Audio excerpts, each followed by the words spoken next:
Kuva mu mashyamba ya Mozambique kugeza mu birindiro bya Repubulika ya Central Afurika hari izina rimwe rituma abanzi bamanika amaboko: Special Forces z'u Rwanda, bakaba ingabo zidasanzwe z'intambara. Mu gihe isi yose itangarira imbaraga z'ingabo z'u Rwanda RDF, hari umutwe umwe w'ibanga ukarishye kurusha indi bidasanzwe kandi ushobora guhagarika umwanzi mu masegonda make cyane. Ariko hari n'abibaza ukuntu u Rwanda rurinda umupaka warwo ruri kure cyane y'aho ruri. Byose biri muri aba basirikare badasanzwe ugiye kubona.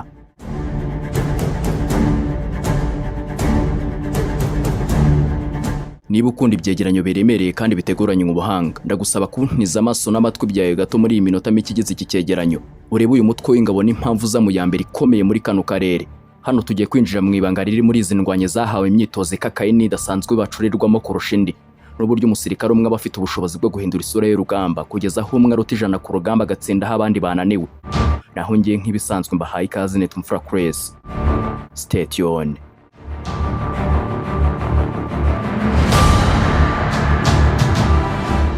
Igihugu cy'u Rwanda gifite igice cy'ingabo zihariye zidasanzwe, Rwanda Special Forces, zituruka mu zindi z'ingabo z'igihugu za RDF, Rwanda Defence Force, zizwiho ubunyamwuga, imyitozo yihariye mu byerekeye kurwanya iterabwoba, gukiza abagiye guhohoterwa mu buryo bwihuse cyane, no koherezwaho izindi ngabo zananiwe ku mirongo y'urugamba mu gihe gito cyane, mu bice bikomeye cyangwa bigoye kurwaniramo n'izindi ngabo kurusha ibindi.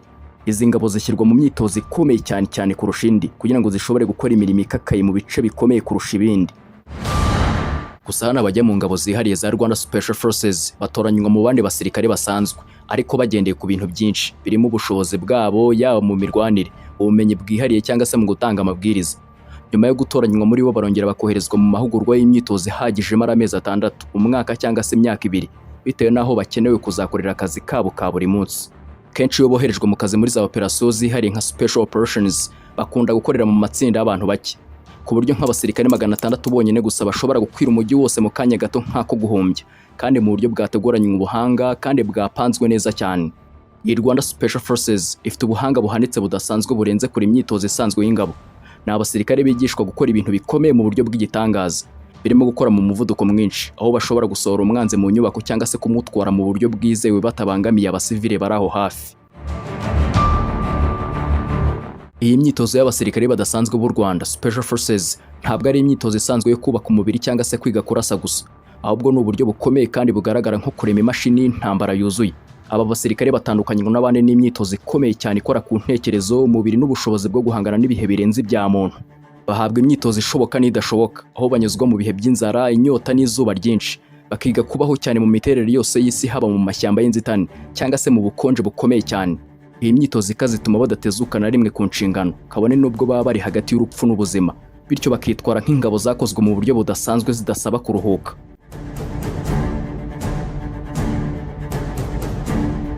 Abasirikare bo muri uyu mutwe n'ib'igisirikare cya Leta Zunze Ubumwe za Amerika za US Special Operations Force cyohereza muri Afghanistan, Iraq, Syria na Colombia mu guhangana no guhagarika bikomeye n'abigize binani n'intagondwa mu ntambara. Urugero rwa hafi rugaragara nanone n'ubushobozi bw'ingabo zidasanzwe n'icyatunguye isi cyakozwe n'umutwe wa Delta Force wa Leta Zunze Ubumwe za Amerika mu ntangiriro z'umwaka wa 2026. Ni igikorwa cyiswe Operation Absolute Resolve. Mu rukerero rwo kuwa 3 Mutarama 2026, Perezida Donald J. Trump yatanze itegeko rya nyuma ryo kugaba igitero cyasize gifashe Nicolas Maduro, wari perezida wa Venezuela, n'umugore Syria Flores mu murwa mukuru wa Caracas. Nyuma ingabo za Amerika zagerageje kubanza gukata amashanyarazi mu gace k'umujyi no kurasa ibirindiro by'ubwirinzi bw'ikirere bya Venezuela zikoresheje indege z'intambara n'ibisasu biremereye biturutse mu nyanja. Iyi Delta Force zaje kwinjira ku ngufu cyane zihanganye n'abarindaga ikigo, zikoresha n'ibikoresho byo gukata senkenge z'ibyuma. Uyu mutwe w'ingabo zidasanzwe waje kunesha ingabo za Maduro vuba cyane kubera umuvuduko n'imbaraga zidasanzwe z'icyo gitero. Maduro yagerageje guhungira mu cyumba gihambaye cy'umutamenwa, ariko imbaraga n'umuvuduko wa Delta Force byatumye afatwa batarakinga urwo rugi. Nyuma yo gufatwa bahise bamwambika amapingu n'igitambaro mu maso, mu buryo bwihuse bamushyira muri kajugujugu bamwerekeza ku bwato bw'intambara bwa Amerika bwari mu mazi mpuzamahanga hafi y'icyo gihugu, kugeza bamugejeje aho bagombaga kumugeza New York muri Leta Zunze Ubumwe za Amerika, ahashinjwa gushyigikira iterabwoba rishingiye ku biyobyabwenge mpuzamahanga.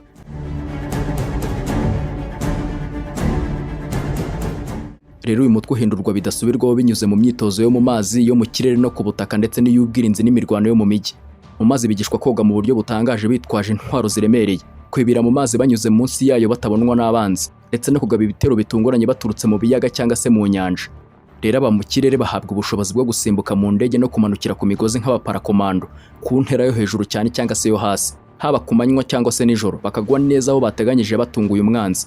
Ku butaka bamenyerezwa gukora urugendo rurerure n'amaguru bitwaje ibintu biremereye, gukoresha intwaro z'amoko yose n'uburyo bwo kwihisha, gutabara abafashwe bugwate no kurwanira mu mihanda ifunganye mu gace k'abasivile badahungabanyije abaturage. Ibyo byose bikaba ari byo bituma uyu mutwe uba uwa mbere ukomeye muri kano karere ka Afurika bidashidikanywaho.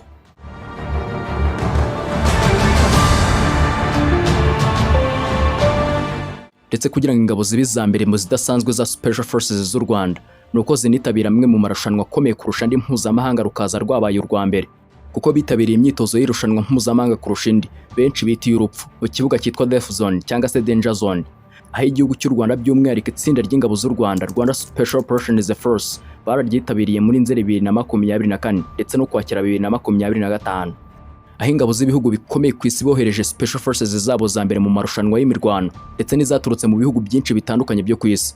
Hano hitabiriye ibihugu bikomeye birimo nka Leta Zunze Ubumwe za Amerika, Ubwongereza ndetse n'ibindi, aho ingabo z'u Rwanda Special Forces bari mu kibuga cyahaberaga imirwano Karundura ku hitwa Kasotsi King Abdallah II Special Operations Training Center mu gihugu cya Jordan. Hano ku buhanga budasanzwe bw'ingabo z'u Rwanda muri Jordan yari ihanganyemo na Amerika, yari yohereje ababo bitwa Tulisa Department Special Operations Team, ni itsinda rikomeye muri Leta Zunze Ubumwe za Amerika. Igihugu cya Ukraine nacyo cyari cyohereje yabo yitwa Minister of Justice Team, ndetse n'ibindi bihugu byose bifite amatima bihagarariye. Hari na SWAT Special Weapons and Tactics. U Rwanda rwoherejeho Special Operations Force Team 1 ndetse na Team 2. Rero bakoze amahugurwa y'imirwano ku matsinda y'ibihugu byose, yaba mu kurasa ku gipimo neza, kwiruka, kwihisha umwanzi. Byose u Rwanda rwabikoze neza. Nyuma yaho baje kubaha ibihembo nk'ingabo zihariye zakoze neza kurusha izindi, kuko Leta Zunze Ubumwe za Amerika, Ubwongereza, Ubufaransa na Jordan ubwayo nta matsinda y'ingabo zabo yigeze abasha kwitambika itsinda ry'u Rwanda. Special Operations Force Team 1 guturuka muri Afurika nicyo gihugu cyakoze ibintu bitari bisanzwe, kuko niyo team yabashije guca agahigo. Hano Team 1 y'u Rwanda niyo yabaye iya mbere, ikurikirwa na Special Forces ya Jordan. Gatatu hakurikiraho igihugu cya Iraq yitwa Counter-Terrorism Service, niyo muri Oman yitwa Royal Oman Police, nk'uko bigaragazwa ku ntonde zashyizwe hanze. Gusa ukomeje kureba muri top 20 ntabwo uzigera ubona Leta Zunze Ubumwe za Amerika, ariko Team 2 y'u Rwanda yabaye ya 19 n'ubundi muri aya marushanwa. Aya marushanwa ya Annual Warrior Competition yabaye ku nshuro ya 14, aho ingabo z'u Rwanda bigishijwe imirwanire igezweho mu gukoresha drones ndetse n'amarobo, ari byo biri kurwana intambara zo muri iki gihe. Gusa mu by'ukuri amakuru asohoka y'intonde z'ibisirikare bikomeye mu binyamakuru usanga kenshi u Rwanda badakunze kurushyira ku rutonde rw'ibihugu bikomeye mu bya gisirikare muri Afurika cyane, ariko ibyandikwa kenshi si byo bigaragara. Gusa nyuma y'ubwo buhanga, ubumenyi, imyitozo, amahugurwa adasanzwe ndetse n'ibindi yahawe n'izi ngabo z'u Rwanda zigizwe n'ingabo zidasanzwe zatoranyijwe neza, bagahabwa imyitozo idasanzwe kugira ngo bakore ibikorwa bigoye mu buryo butagereranywa. Nibo boherezwa mu kazi gakomeye kuva muri Mozambique mu mashyamba mu birindiro by'abihebye kugera muri Repubulika ya Centrafrica kuwa 20 Ukuboza mu mwaka wa 2020. Abasirikare bakigera mu mujyi wa Banga bahise bajya mu kazi ako kanya nta byo gutegereza indi myiteguro. Cyihuse bamwe bahise bajya mu mujyi wa Banga, abandi bahita bagota bazengurutse inkengero zawo hafi y'umupaka wa Chad kugira ngo bafashe kurinda hari umutekano muke hato y'abasivili bari mu bihe by'umutekano muke kubera imitwe yitwaje intwaro yari yahateje umutekano muke, ndetse barinda uduce twaho amatora rusange yabereye ku tariki ya 27 Ukuboza 2020. Hano abaza amateka ya gisirikare bavuga ko ababoherezwa mu gace kazwi nka Danger Zone, Death Zone, mu gace k'urupfu kurusha utundi, kuko iyo ugiye guhura n'abasirikare nk'abo utekereza kabiri. Ntabwo ari nk'ababandi babona umwanzi abamereye nabi ku mirongo y'urugamba maze bagakwira imishwaro. Aba niyo wabasukaho imvura y'ibisasu bakomeza bataka 𝐂𝐡𝐢𝐴 ntabwo basubira inyuma. Izi ngabo za Special Forces z'u Rwanda zikigera Ibanga zahise zijyaho bita Bimbo.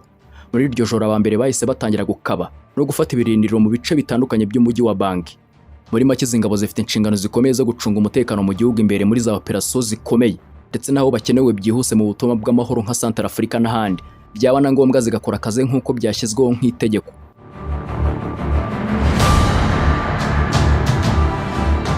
Kandi byabaye ngombwa u Rwanda rurindisha izi ngabo zidasanzwe ku mupaka w'igihugu cyarwo ruri kure cyane yaho ruri. Izi ni ingamba za gisirikare zishingiye ku kureba kure no gukumira ikibazo kitari cyagera ku butaka bw'igihugu. Kubera ko u Rwanda ari igihugu gito mu buso kandi gifite n'abaturage benshi, intambara iyo ariyo yose irwaniwe mu gihugu imbere yagira ingaruka ku basivile n'ibikorwa remezo. Niyo mpamvu abayobozi b'u Rwanda bakunze kuvuga ko agahugu kacu ari gato, ati umuriro nuko usanga aho uri guturuka.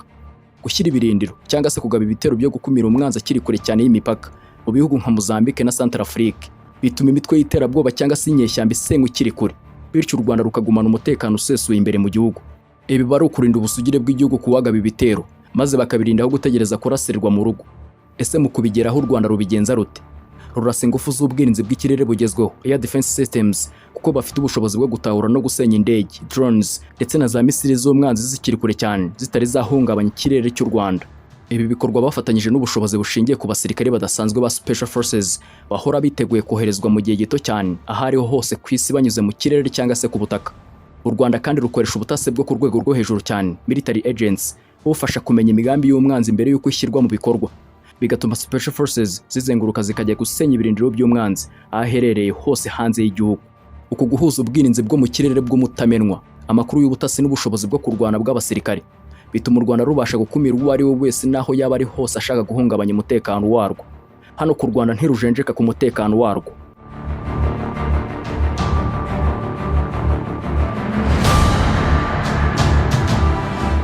Kandi urebye nyuma ya jenoside yakorewe abatutsi muri 1994, igihugu cy'u Rwanda cyari gifite inshingano zikomeye zo kongera kubaka inzego zose z'umutekano no kongera kubaka igisirikare gifite ubushobozi bwo kurinda igihugu mu buryo bugezweho, ku byari byarasenyutse.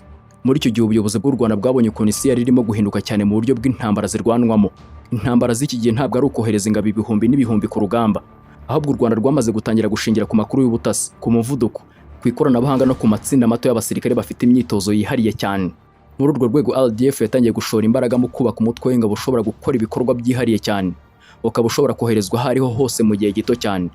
Intego ntiyari gukora umutwe munini w'abasirikare, ahubwo yari gukora umutwe muto ugizwe n'abasirikare bafite ubushobozi bwo gukora iby'abandi benshi badashobora gukora. Mu myaka yakurikiye haba abasirikare batangiye guhabwa amahugurwa atandukanye imbere mu gihugu no hanze yacyo. Bagiye bagira ubunararibonye bw'ibihugu bifite ingabo zihariye zikomeye ku isi, banubaka uburyo bwabo bwihariye bushingiye ku miterere y'ibibazo by'umutekano mu karere u Rwanda ruherereyemo. Ibi byatumye ko imyaka igenda ishira, u Rwanda Special Forces zigenda zubaka izina rishingiye ku bunyamwuga, ikinyabupfura no ku bushobozi bwo kurangiza inshingano mu buryo bwihuse kandi bunoze. Niyo mpamvu uyu munsi igihe havuzwe ibikorwa bikomeye by'igisirikare cy'u Rwanda, akenshi abantu bahita batekereza kuri uyu mutwe w'abasirikare watoranyijwe kandi watojwe mu buryo budasanzwe.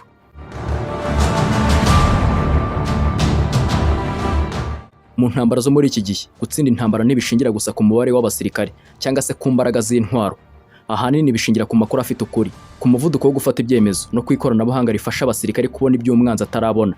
Niyo mpamvu ingabo zihariye z'iki gihe ku isi yose zishingira ku bikoresho bigezweho, bibafasha gukora akazi kazo neza. Rwanda Special Forces nazo zigira uruhare muri ubu buryo bushya bwo gukoresha ikoranabuhanga mu bikorwa bya gisirikare. Iyo ibyo byose bihurijwe hamwe, bituma umubare muto w'abasirikare ushobora gukora ibikorwa bikomeye cyane, kuko uba ufite amakuru ahagije, ibikoresho bihagije ndetse n'ubushobozi bwo gufata ibyemezo mu gihe gito cyane. Hano hari abantu benshi bahita bibaza bati ni iki gitandukanye izi ngabo zidasanzwe za Special Forces n'iz'abasirikare basanzwe, ko bose baba bambaye impuzankano kandi bafite inshingano zo kurinda igihugu nk'abasirikare. Mu by'ukuri itandukaniro ni rinini, ritangirira ku buryo bahugurwa. Umusirikare usanzwe ahugurwa gukora inshingano rusange za gisirikare, zirimo kurinda ibirindiro, kurinda imipaka, gukora patrol no kwitabira ibikorwa by'urugamba bisanzwe. Izi ni inshingano z'ingenzi cyane kandi zidashobora gusimburwa. Ariko Special Forces zo zihugurwa ibikorwa byihariye cyane, akenshi boherezwa ahantu hafite ibyago byinshi kandi hakenewe umuvuduko udasanzwe. Bashobora guhabwa inshingano zo gutabara abantu bafashwe bugwate, gukurikirana imitwe yitwaje intwaro, gukora ubutasi bwihariye cyangwa se gukora ibikorwa bikomeye bisaba abasirikare bake ariko bafite ubumenyi bwinshi cyane. Ikindi gitandukanye aya matsinda n'uburyo akora. Mu gihe operasiyo isanzwe ishobora gukorwa n'abasirikare amagana n'amagana cyangwa se ibihumbi, ibikorwa bya Special Forces bishobora gukorwa n'itsinda rito cyane ry'abasirikare batoranyijwe batarenze 100. Ibyo bisaba buri wese muri bo ko bafite ubushobozi bwo gukora inshingano nyinshi cyarimwe. Aba basirikare kandi basabwa gufata ibyemezo bikomeye mu gihe gito cyane. Hari igihe operasiyo ishobora guhinduka mu masegonda make cyane, bityo buri wese agasabwa gutekereza vuba kandi neza. Niyo mpamvu imyitozo yabo itibanda ku mbaraga z'umubiri gusa, ahubwo nibanda cyane ku mitekerereze, ku kwihangana no ku bushobozi bwo gukorera munsi y'igitutu gikomeye. Mu yandi magambo, niba ingabo zisanzwe ari urukuta rukingira igihugu buri munsi, Special Forces zo zigereranywa nk'igikoresho cyihariye gikoreshwa igihe habaye ikibazo gisaba ubuhanga, umuvuduko n'imyiteguro idasanzwe. Niyo mpamvu usanga aribo bakunda koherezwa imbere y'abandi mu bikorwa bikomeye cyane kandi byihutirwa cyane ku rugamba.